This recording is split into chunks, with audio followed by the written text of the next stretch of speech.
Law Enforcement Challenge Program is a national program that's set up to acknowledge the good work that local PDs, sheriff's offices, and state police do in promoting traffic safety. This year, New Kent Sheriff's Office, for the 13th year, placed first in the state of Virginia. By placing first, they are automatically sent up to the national level to compete for the national award. This year, we are very proud to say that New Kent County Sheriff's Office placed second in the nation in the Challenge Award. This award is very important, not only because it promotes traffic safety, but because of the significance it gives to the officers, the men and women that serve every day in New Kent Sheriff's Office to make our highways safer. We have participated over the past year in 29 different child safety seat events, ranging from small daycare events to large-scale events where we may check as many as 95 to 100 seats in the surrounding area from the county. We participate in a regional program with 10 other jurisdictions participating. We have a regional child safety seat trailer that services the area. We have checked over 440 seats during the past year. We also participated in training 35 different classes, ranging from a daycare training that's roughly a 2-hour class up to the 4-day certification class. With help from our state's health department, the New Kent Sheriff's Office makes available child safety seats for low-income families who need them. New Kent County's emergency response team continues to make major impact in our region. Our emergency response team is comprised of 5 members currently. They have trained with the Virginia State Police as well as Henrico Police Department. They have been used in situations in New Kent for search warrants, arrests, and barricade situations. They have also been deployed regionally to assist in West Point, King William, and Charles City counties for similar situations. We have used the Sheriff's Emergency Response Team in conjunction with the Twin Rivers Narcotics Task Force. In a past operation beginning January the 1st of this year, the Narcotics Task Force arrested 49 individuals with a total of 108 circuit court indictments, seizing about $3,000 in cash and approximately 6 vehicles. These cases came through grand juries in King William, New Kent, and Charles City. Our 3 investigators are, in fact, sworn state police special agents assigned part-time to the task force and have really made a major influence in drug trafficking and narcotics use in the region, to include New Kent County. Another unit our Sheriff's Department houses is the Commercial Motor Vehicle Inspection Unit.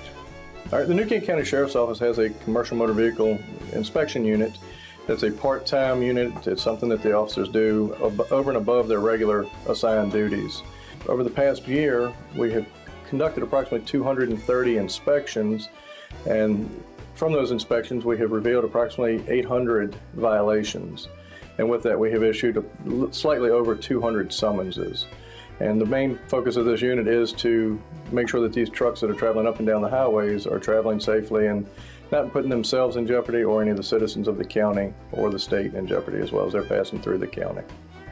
This past year, New Kent Fire and Rescue has been able to enhance its services through various areas of support, including our county's Board of Supervisors and residents. Most importantly this year, we've been able to create 3 new initiatives. One, we've been able to enhance our EMS services through the types of procedures offered in the back of the ambulances. Secondly, we've been able to secure a SAFER grant, which has funded additional firefighters to operate in the field in our operations division. And thirdly, we've been able to complete and implement a new emergency operations plan, which is providing protections to our citizens in the event of a catastrophic emergency that would impact the county.